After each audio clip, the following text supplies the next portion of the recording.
नमस्कार। सिद्धि हिंदी विद्यालय और सिद्धि इंग्लिश स्कूल की यूट्यूब चैनल में मैं हर्षद जानी आप सभी विद्यार्थियों का हार्दिक स्वागत करता हूँ। कक्षा 10वीं सामाजिक विज्ञान विषय लेकर आपके सामने उपस्थित हुआ हूँ।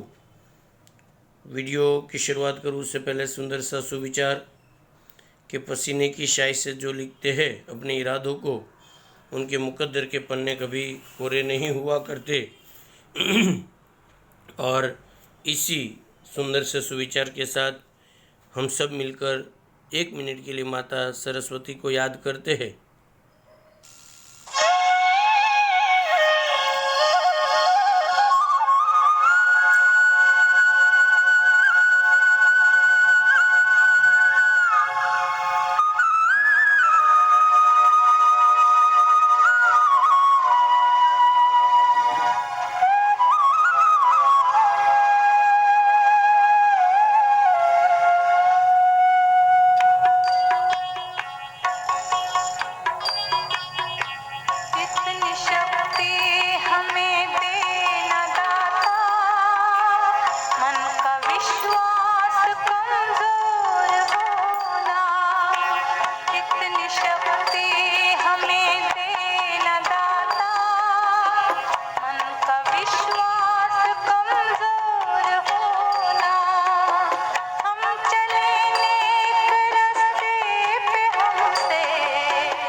इसी सुंदर सी प्रार्थना के बाद जो अभ्यास के अंतर्गत लेशन आने वाले वो प्रकरण का जो पहला टॉपिक है वो आपके सामने है कि जिसमें पहला, दूसरा, चौथा, पाँचवा, छठा, आठवां, नौवां, 10वां, 11वां, 13वां, 17वां, 18वां, 19वां और 20वां ये लेशन जो आपके सामने प्रदर्शित हो आएंगे।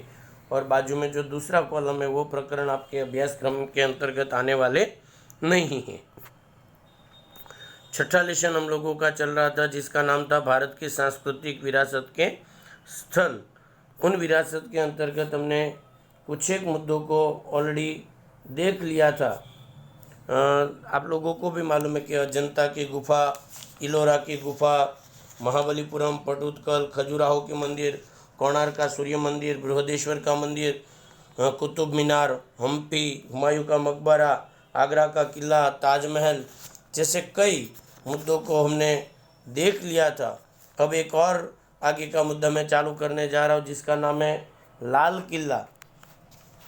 जो मुद्दे इसके अंतर्गत बनाने वो आप लोगों को सेम उसी तरह बनाने जैसे हम लोग बना रहे थे कि लाल किला कहाँ पर आया, तो कि लाल किला दिल्ली में आया हुआ है।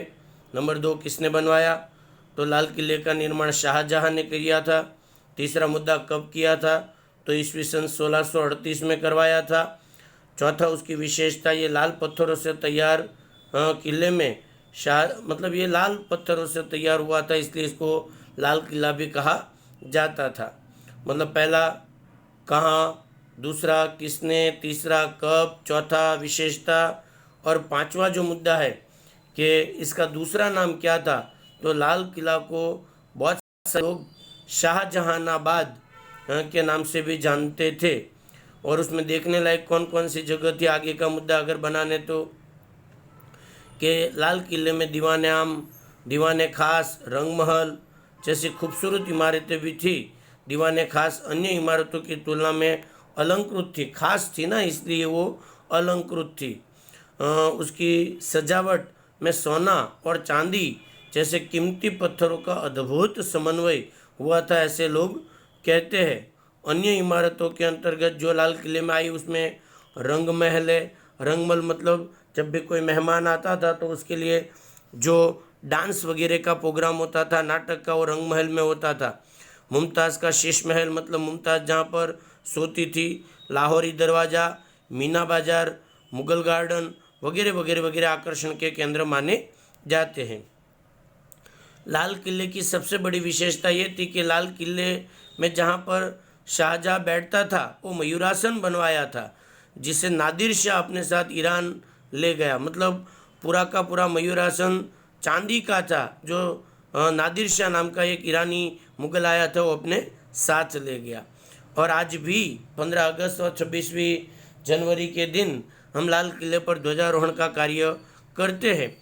तब हमें हमारे गौरव की याद आती है। इस प्रकार से 7-8 मुद्दे, कब, कहाँ, किसने, विशेषता, देखने लायक, उसकी विशेषता, उनका दूसरा नाम, आज उसका कब उपयोग किया जाता था, वगैरह वगैरह वगैरह। उसके बाद का जो टॉपिक आप लोगों को मिला है वो है पेज नंबर 46 पर फतेहपुर की सिकरी।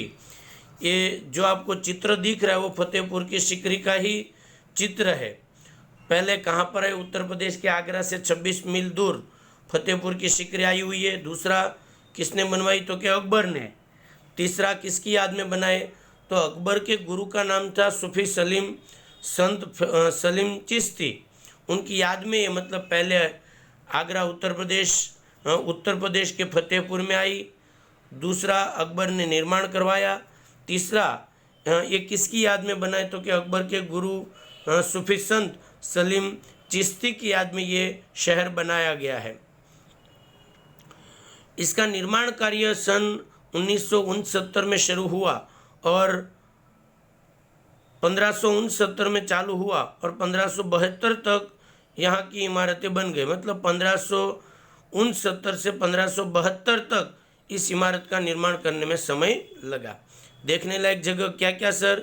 तो कि बिरबल का महल, बीबी मरियम का महल, तुर्की सुल्तान का महल, जामा मस्जिद और बुलंद दरवाज़ा।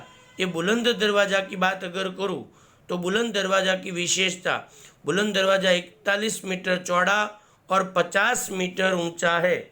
और आपको बता दूं कि भारत में लगभग सबसे बड़ा दरवाज़ा ये माना जाता है। फतेहपुर की सिकरी की दूसरी प्रसिद्ध इमारतों के अंतर्गत जोधाबाई का महल है, पंच महल है, शेख सलीम चिश्ती का मकबरा है, दीवाने आम, दीवाने खास और ज्योतिष का भी उन्होंने महल बनाना है। इस प्रकार 7-8 मुद्दे इसके अंतर्गत फतेहपुर की सिकरी में आप लोगों को लिखने रहेंगे। उसके बाद का जो टॉपिक है पुर्तगालियों के गोवा के दिवाले। क्या होता है सर गोवा के दिवाले? तो गोवा के दिवाले की अगर मैं बात करूं तो उसमें 4 मुद्दे मान बनेंगे। एक, पुर्तगालियों के साथ कई ईसाई धर्म के गुरु भी भारत, मतलब ईसाई धर्म के धर्म गुरुओं ने गोवा को प्रसिद्ध बनाया, एक मुद्दे। दो, गोवा पुर्तगालियों की राजधानी थी। किसकी राजधानी थी? तो कि पुर्तगालियों की। क्या देखने लायक है यहाँ पर? तो कि बेसिलिका ऑफ बॉम जीसस, या तो बेसिलिका ऑफ गुड जीसस देवल, मतलब उनके जो क्रिश्चियन धर्म का जो चर्च होता है, देवालय होता है, वो पुराने गोवा के अंतर्गत देखने लायक है। मतलब एक पुर्तगालियों ने स्थापना की, ये पुर्तगालियों की राजधानी है, देखने लायक बॉम ऑफ बेसिलिका, ये तो basilica of good of Jesus का देवालय यहाँ पर देखने लायक है। इसकी विशेषता कि सेंट फ्रांसिस जेवियर ये संत थे क्रिश्चियन के, जो उनके पार्थिव शरीर को यहाँ पर सुरक्षित ढंग से रखा गया था। और ऐसा कहा जाता है कि इतने वर्षों के बावजूद भी उनका जो पार्थिव शरीर है वो विकृत नहीं हुआ है। और सबसे बड़ी जो गोवा की बात है, वहाँ पर पानी बहुत है, लोग पानी देखने के लिए भी यहाँ पर आते हैं। अर्थात गोवा में रमणीय जो समुद्र किनारा है, वो समुद्र किनारा गोवा की सुंदरता में 4 चांद लगाने का काम करता है। और ये जो बेसिलिका ऑफ बॉम जीसस का जो देवालय है वो आप लोगों ने कई पिक्चरों में भी देखा होगा, जो बाजू के चित्र के अंतर्गत अंकित है। और आगे का जो टॉपिक है वो चांपानेर। चांपानेर कहाँ पर आया? तो कि गुजरात के पंचमहाल जिले में। आपको बता दूं कि यदि आप लोग पावागढ़ गए हैं, अगर आप लोग पावागढ़ गए तो पावागढ़ ऊपर नहीं जाना है, नीचे पावागढ़ जाओ। उससे पहले एक किला, अगर आपको ध्यान हो 2-3 साल पहले प्रवास हुआ था, तो जब हम सुबह जल्दी उतरे थे तो ये चांपानेर के किले के पास ही उतरे थे। आज तो खंडर हालत में है, पर वहाँ पर वो चांपानेर है। पहला, गुजरात के पंचमहाल जिले में हालोल तालुका में पावागढ़ की तलहटी के पास ये गांव बना हुआ है। दूसरा, किसने निर्माण करवाया? तो कि मोहम्मद बेगड़ा ने चांपानेर का निर्माण किया और कुछ समय के लिए इसने अपनी राजधानी भी बनाई। उसका दूसरा नाम, बहुत सारे लोग इसको मोहम्मदाबाद के नाम से, मतलब पहला गुजरात के पंचमहाल जिले में आया, दूसरा मोहम्मद बेगड़ा ने इसका स्थापना करवाई और तीसरा इसका दूसरा नाम मोहम्मदाबाद है। आगे देखने लायक तो कि मोती मस्जिद, जामी मस्जिद, ऐतिहासिक किला वगैरह। और स्थापत्य कला और ऐतिहासिक महत्व को ध्यान में रखकर 2004 में वैश्विक विरासत के स्थलों में भी चांपानेर को शामिल किया गया है। अर्थात 4 मुद्दे, कहाँ आया, किसने बनवाया, उसका दूसरा नाम, देखने लायक जगह और इसको वैश्विक विरासत में कब स्थान प्राप्त हुआ। इस तरह से 5 मुद्दे आपको इसके अंतर्गत बनाने हैं। अंत तक आप लोगों ने जो वीडियो देखा उसके लिए आप लोगों का बहुत बहुत धन्यवाद। यदि वीडियो आप लोगों को पसंद आता है तो लाइक, सब्सक्राइब और शेयर करना ना भूलें। वीडियो से रिलेटेड कोई भी जानकारी हो तो मैं हर्षद जानी, मेरा संपर्क नंबर है 9825581539 पर संपर्क करके आप मुझे फ़ोन करके जानकारी प्राप्त कर सकते हैं। धन्यवाद। जय हिंद, जय भारत, वंदे मातरम।